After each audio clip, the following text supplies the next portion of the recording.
I'm here with my friend Adam Gilbert. Adam is the director of the substantial, I think, historical performance program at the University of Southern California in Los Angeles. He's a distinguished performer on more instruments than I can even name. Mostly, he plays things that you can blow into, and he's a great specialist in, particularly in Renaissance music. 15th century music is something I know he's an expert in, but he plays everything from the beginning of time to beyond the Baroque. And he runs a distinguished program in California, having previously been a really busy performer with lots of the major performing organizations all around New York and around the country. So I'm really glad he's willing to take time to talk to us about historical performance in higher education, because he runs one of the major programs. Hi, Adam. It's very nice to see you. Hey, Tom, it's good to see you too. Yeah. Well, look, tell us a little bit about USC. I mean, we can read the catalog, but just in general, what about historical performance in the context of a substantial music school, which you have at USC, and in the Right. context of a major research university? How do things sort of fit in your view? Yeah, that's actually a great question. And I'll say that, for instance, the Thornton School of Music is a big music school. And when I started running the program 15 years ago, I took over from Jim Tyler, and I was told this is a boutique program. It's not going to grow. We have a certain size. So I have between 5 and 10 majors in early music who are either master's students, Master of Arts, so they write a thesis, DMA students, which are more performer oriented. And I have a graduate certificate, which is 2 years just performing program. We have two ensembles. One is actually an official large ensemble within the school. It's the Baroque Ensemble, the Thornton Baroque Symphonia. We rehearse 6 hours a week and give, so it's 2 3-hour rehearsals a week, and we give 4 concerts a year. And then we have a Collegium that I sort of brought back to life when I came there, that meets once a week and gives 1 concert a semester that does medieval and Renaissance. In addition to our 6 to 10 majors, they're always ongoing. We have a system where we have elective minors from the classical division students, and I'll explain that in a minute. So that means that I may have 10 students on stage that are majors, and then another 10 to 20 that are minors. And this is a good thing. We have a support from the Baroque, the modern oboes and bassoons are happy to have doing Baroque oboes and shawms and things. The string faculty has been very supportive, the vocal faculty. So we have a good system that way. And the early music concert ensemble counts. We are part of, there are 3 divisions in the music school. So there's the classical division, which is all the classical music and composition. Then there's contemporary division, which means popular music and jazz. And then we're part of the academic and scholarly division, research division. So I'm actually a part of the musicology department, but I direct the early music program. But the early music program is probably more students than the musicology department, and I'm my own chair. It's one of those, it's like— Oh, figure, yeah, there are historical reasons for that, I guess. It's like the second head that grew off of the, anyway. So, but this is actually important because part of my funding comes from the fact that we apply for grants and get support from the College of Letters and Sciences, Arts and Sciences. So we have external scholarships for our students, and we also have things from the college that fund our events. So it's, for instance, for me, it could be useful to say, oh, I'd like to do a concert that is related to a museum exhibit. And that's a way of marketing something that's not just performance, it's also a kind of has a research bent. I don't know if that makes sense. We have, for instance, we do concerts or sometimes recordings or work for somebody who's a historian who wants political songs done from the 17th century. So we can reconstruct those. Sure. I mean, what you say reminds me of, it's sort of a historical fact, isn't it? There used to be a lot of places, and I expect there still are, where they have a thing called a collegium, which is a lot of funny instruments directed by the latest musicologist on the faculty. Right. Or not that person really knows much about music. So that kind of collegium thing in some places was once thought of as more a way of teaching musicology by actually listening to the music than by becoming a better musician for doing this. And that right. probably, some of that history has something to do with the way your program is is funded and shaped, right?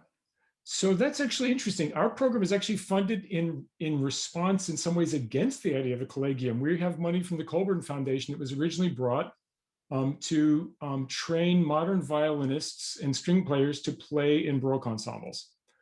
Right. And so that has opened, because this might sound familiar, because the donor loved Vivaldi and Handel. Yes.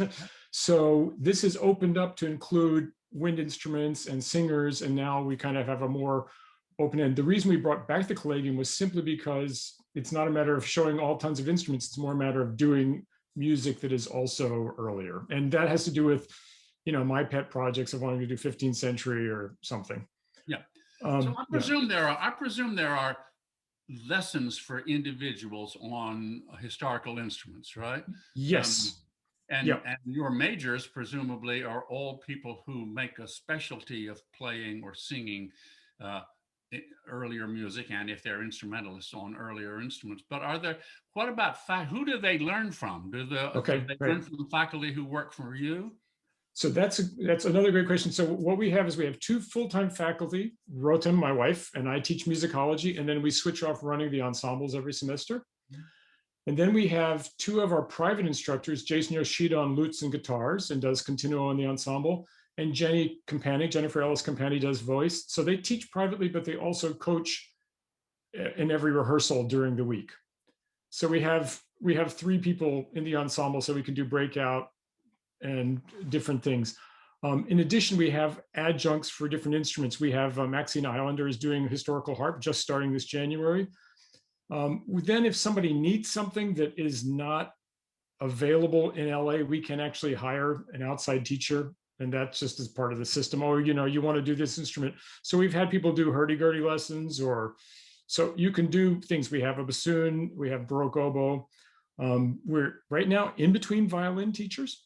So and sometimes we have a great system where we've had 2 PhD students who are also performers on the viol. They're professionals, so they've been starting up viol ensembles and teaching drum. So there are those lessons, but we also have, we have our major lessons, and then we have minors who are from the classical division taking secondary instruments. And our majors can also take secondary instruments. So it's typical secondary instruments are modern oboists doing Baroque oboe, trumpet doing Baroque trumpet, horn doing natural horn, singers of early music doing harp, things like that. Right. Yeah. So the people who teach those lessons, some of them, as you just said, are people that you bring in, freelancers, adjuncts, when you need so-and-so. Are Yes. some of them also faculty in the music school who have a secondary specialty on the historical version of their instrument, or are almost all the teachers people you bring in from the LA catchment area? So most of the adjuncts are from the LA catchment area. It's more a matter of I have 2 historical faculty who are with us part-time, who are starting to maybe make inroads into the modern side because they also do some modern. And so that's kind of those are really sort of financial issues. Does the modern voice faculty need an extra teacher this semester? Maybe. And those are I'm always keeping my eyes out on ways I can make my faculty more busy so that they actually reach that point where they get benefits. That's yeah, absolutely. Yeah, so that's kind of my long game, and that's too much inside poker talking. But yeah. So you have a Baroque orchestra. My guess is that in LA, like in most other places, people don't learn Baroque and Renaissance and medieval instruments in college. They don't learn it in high school. They don't come to college saying, I play the Baroque violin, where's your Baroque orchestra? Mm-hmm. And so I presume that means if you're going to have a Baroque orchestra, it has to be peopled by musicians who learn the Baroque violin and viola and cello and bass somewhere in the university. Is that right? And if so, how do they do that? Right. Or is the orchestra itself the training ground? It's a bit of both. I might have somebody be majoring and come into me. And by the way, I'm somebody who started playing recorder when I was 8 and started early music at 13. So there are a few like that come through once in a while. What we've had is it has to do also with, there are 2 elements. We had a great system when Midori Goto was teaching here. She would send us her best violinists.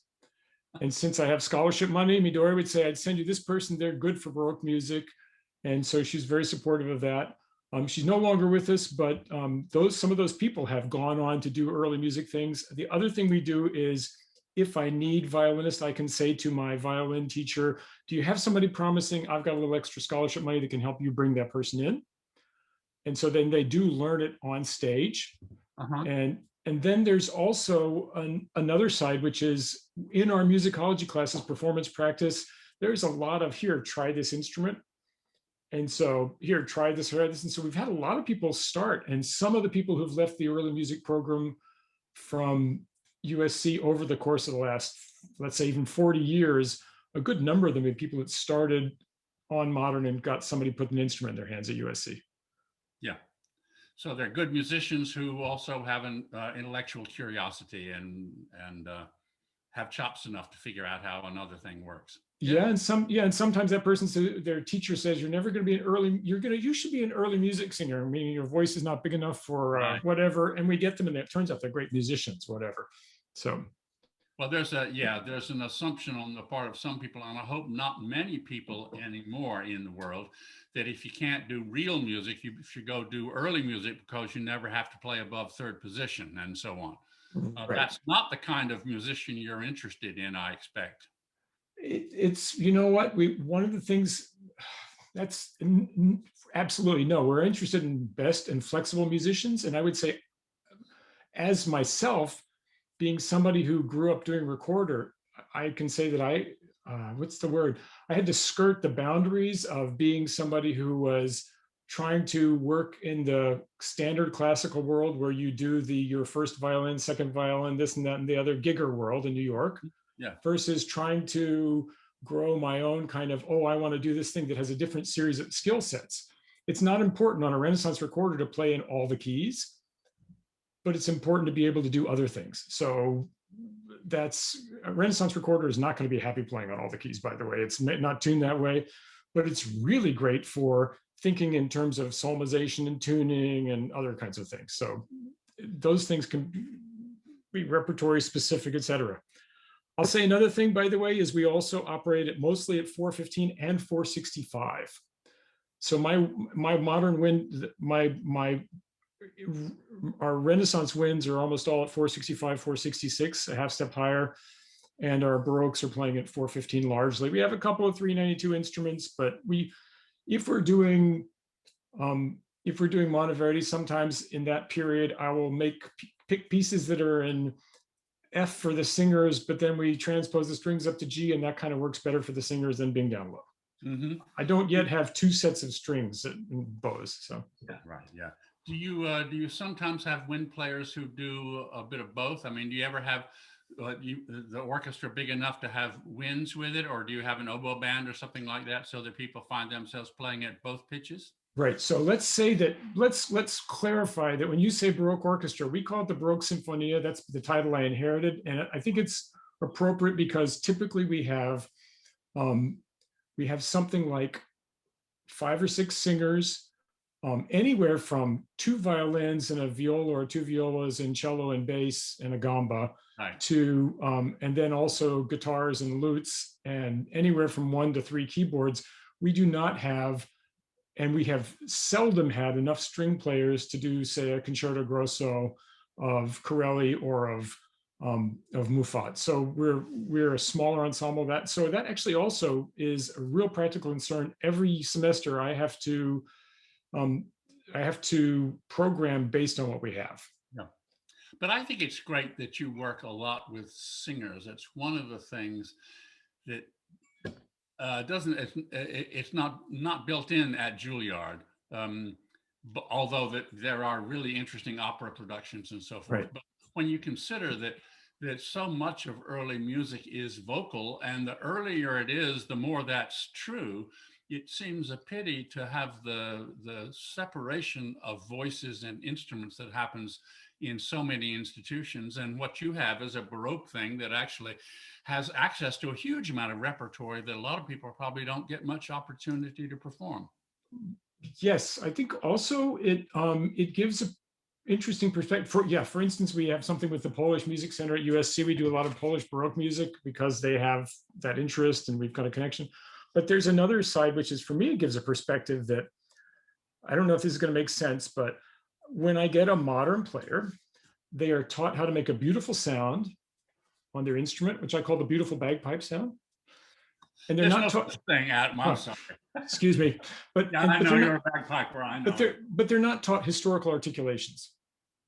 And so when I get them, if I'm spending a lot of time with a violinist just saying, just play your right hand and speak the piece how you would sing it with new articulations, right? Baroque, historical, or on the recorder. Singers are taught how to sing through their vowels. And so I spend probably the first year with them thinking I'm crazy because I'm asking them to sing through their consonants. And can we not do the IPA? Can we actually find out how people actually spoke the language and then sing it that way without trying to create it? So they're different. For me, it creates an interesting perspective of seeing all the things that, I don't want to say modern versus early, but all of the things that we have associations with, you kind of have to strip away to find yourself in another world. So it's as informative for me as for anybody, I think. I don't know how many of the students you deal with are people who also have a substantial modern side. That is, how much you are making specialists in early music and how much you're being a kind of an advocate for the broad number of ways there are to think about how to perform music depending on what the music is. How much you're being Johnny Appleseed of historical performance and how much you're being a developer of future professionals. Right. So I make no distinction about that, actually, because most of my early music performers are also making a living in LA doing Hollywood gigs or TV things. So, you know, here's my premise is we tend to make a distinction between modern and early. And our premise is that in all across these periods, every single period, location, context has its own conventions. And the more you learn about those individual conventions, the better you'll be at everything you do. So I've sometimes seen somebody playing Baroque bowing and suddenly the minute they start playing Haydn, they start playing modern bowing and say, oh, it's because it's Haydn, it's not early music anymore. And, so I'll give you an example, just one example. We use modern technique on talking about how we place our embouchure on a double reed. We top of the tongue. But when is the first time that actually anybody says use the top of the tip of the tongue to tongue on an instrument? It's a question mark. I'm not going to answer it because I'm not sure actually. I just know it's not anywhere in the 18th century.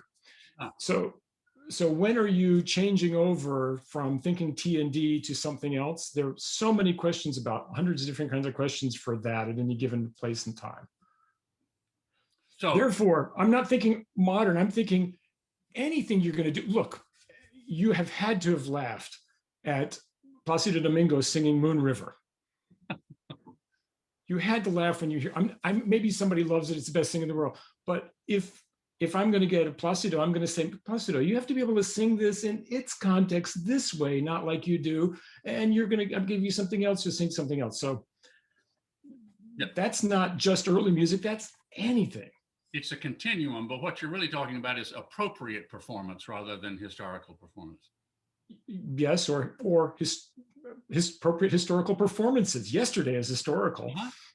Right, absolutely. Anything that's not being made right now is historical. So what do you think? Yeah. What do you think the future holds? I mean, where do you see the future going? Not only for the field, but for training in the field and performers in the field and that kind of thing. I mean, I don't know whether you're trying to position your people for what you think is going to happen, or what you hope is going to happen, or what you fear is going to happen.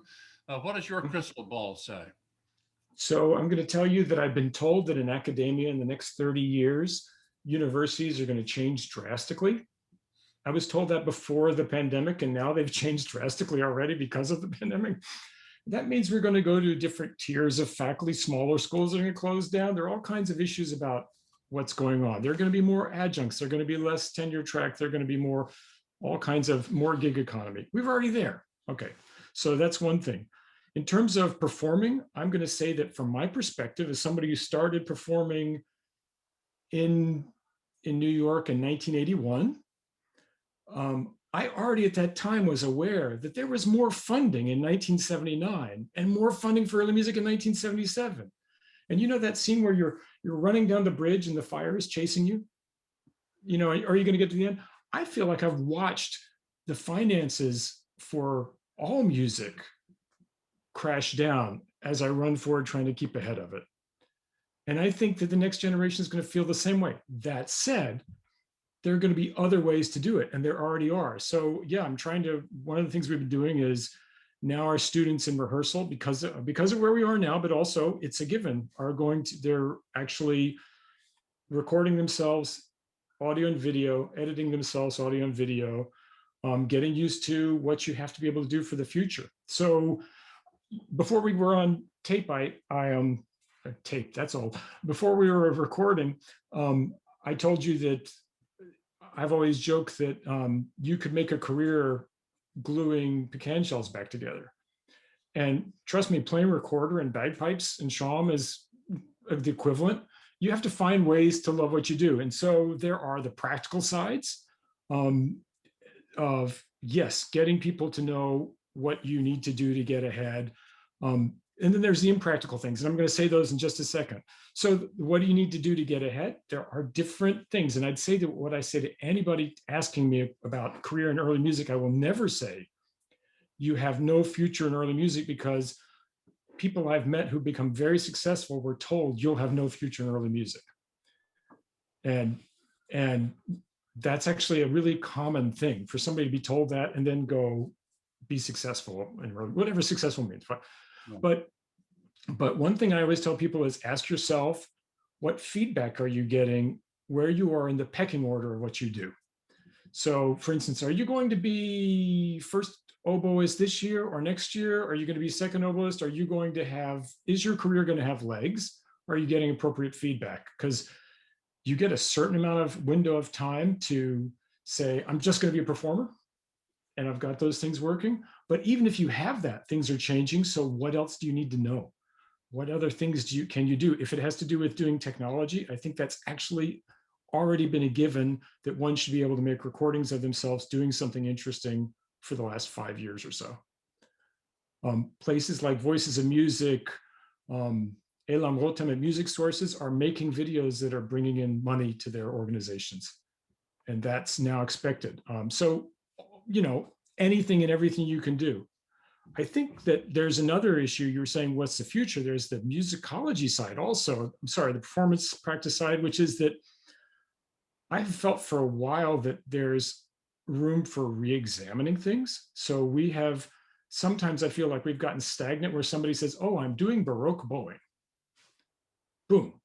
What the heck is that? Well, what they actually mean is I'm doing 1980s version of Muffat minus everything people didn't like about Muffat. So I'm going to do down, up, down, down, up, down, but no, I'm going to go down, up, up, down, up, up. Now, this actually leads to the next question for my mind, which is, what is the difference between, okay, say 1640s and Eddie saying as it comes versus something later? And I'd say questions like, for instance, okay, what's the conceptual origin of kake? Where does it come from? Why do you go dee dum bum bum? Where does that happen? Those are fascinating questions. Okay, sorry, bear with me. What's the relationship between text and articulation? To know something about that. What are the relationships between rhetoric and music? How many people out there doing Baroque music are reading not just a little bit of Matazon, but are reading Burmeister and Bernhard and analyzing music in those terms, getting to know it in different ways? I think one of the biggest futures for early music, and I'm going to laugh because it probably will never come true, is improvisation and improvisation of counterpoint. But go beyond that. How about improvisation of counterpoint? In 15th century, we actually have evidence of people saying, you visualize the canus firmus in terms of solmization, and you improvise using solmization. So there are hundreds of places to go there. Other examples, we talk about Baroque pitch versus modern pitch. Well, what about a trombone player who plays at Baroque pitch and thinks, at 466 Renaissance pitch and thinks in A, but 100 years earlier was probably thinking in G, a step higher. So there are 100 different things, directions of things to learn and explore and look at in different ways. That's my impractical side. And this leads to that sort of issue of, well, what is out there? And I'd say that I went back to school after 10 years in New York because I felt like I was doing a lot of the same stuff, but there started to be questions that I wasn't getting to answer. So being in a university is a great place. It's turned out to be a wonderful privilege to be able to be researching what I want to without the necessity of saying I'm going to make it as a recorder player playing Brandenburgs, enough of them to get by. But that means I fell in love with a certain kind of music that was fit me. And the question is, for somebody else, what are those things that you can find out the most about and love better and love the most? So that's the impractical side. So that's absolutely great. I mean, you're describing what most people imagine for their futures, at least for a while, which is to piece together a number of different kinds of activities using a number of different skills. And maybe the more skills you have and the broader horizons you have and the better opportunity you have of putting together a package that makes some kind of sense, both financially and for leading a life. I don't know. Yeah, I would also say that if I remember my teacher, Dennis Godburn, to me one day saying, Adam, you need to do more than just play recorder on your lessons. You need to start reading, let's say Monteverdi's letters. You need to do such and such, right? He was saying, and I was in a conservatory setting, but early music is research and things. And I didn't know what he meant at the time. And now I'm like 40 years later and thinking, well, it's true. 30 years ago, I started having questions about 15th century motivic vocabulary. And it can take you a year ago, I found out something about 15th century motivic vocabulary that made me realize that's why I've been doing this for 30 years, asking this question. And so that's why I say, if you have questions or things that, you may love something, but how many other things can you do in order to love it? I just had an argument with my wife this morning about whether somebody should sing historical pronunciation of Hebrew or not. She's Israeli, so she speaks modern Hebrew. We had an actual argument that should you sing historical original pronunciation in Persian or not? It's a fascinating question. And on its surface, it's just a performance practice question, performance practice police question. Should you do it the right way or should you not? On the other level, it's, well, how much do you need to know about language and linguistics and this and that and the other to do that music? Yeah. Like you're not foreigner. I feel like I should be asking you questions. Well, I don't know any answers, but these are great questions. I think all of us would like to drop what we're doing and come and be your student and go and read all those books and think about those questions and devise maybe even some new questions. Okay, I have one more to tell you before we sign off, though. Okay. I think it's really important. I'm going to go back to the thing about improvisation because I'm parting shot here. Parting shot, improvisation, because it's one thing to play the same piece again. It's another thing to the fact that improvising over ground bass or counterpoint, etc., is a way of creating endless repertories and a way of understanding music. And by the way, counterpoint.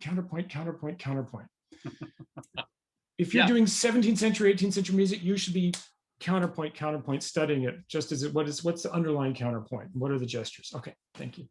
One of the things that seems to be part of early music, whatever part of it you do, is some aspect of improvisation.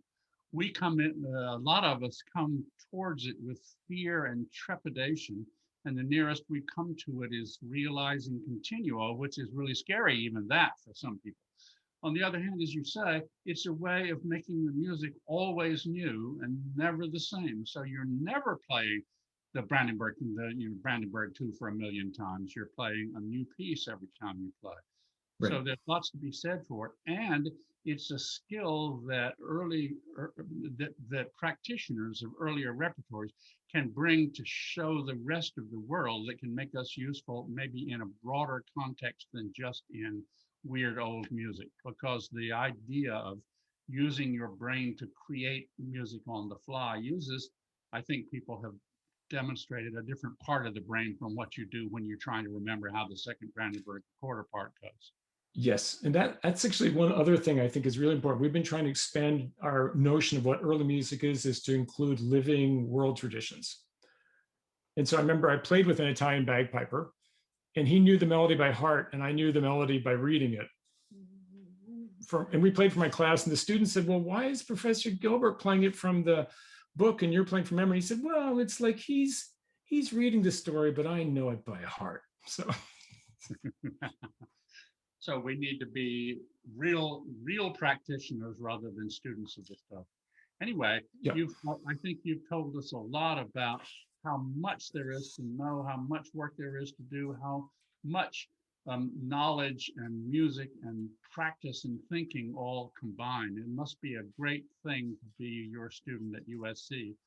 And who knows, maybe some of the people listening to us may one day be your colleague there. I don't know about that, but in any case, we're really grateful to you. We can hope. Gilbert. We wish you all possible success in LA and all around the world as you begin to get things out there. And I don't know if you have any final words for us, but I have a final word for you, which is simply to say, on behalf of us all, thank you very, very much. Thank you guys for having me. Thanks, Tom.